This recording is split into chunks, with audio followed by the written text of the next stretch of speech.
মহামান্য রাষ্ট্রপতি এবং সেনাবাহিনী, বিমান বাহিনী এবং নৌবাহিনী, তিন বাহিনী প্রধানের সাথে আমাদের দীর্ঘ সময় বর্তমান পরিস্থিতি এবং অন্তর্বর্তীকালীন সরকার নিয়ে আলোচনা হয়েছে।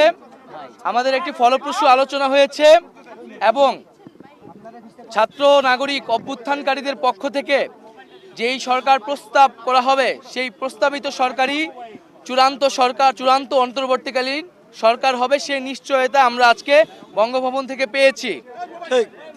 আমরা প্রাথমিকভাবে আমাদের অন্তর্বর্তীকালীন সরকারের জন্য সরকারের প্রধান উপদেষ্টা হিসেবে সর্বজন গ্রহণযোগ্য নোবেল পুরস্কার বিজয়ী আন্তর্জাতিক খ্যাতিসম্পন্ন ব্যক্তিত্ব ডক্টর মোহাম্মদ ইউনূসের নাম প্রস্তাব করেছিলাম এবং আজকে মহামান্য রাষ্ট্রপতিও সম্মতি দিয়েছেন।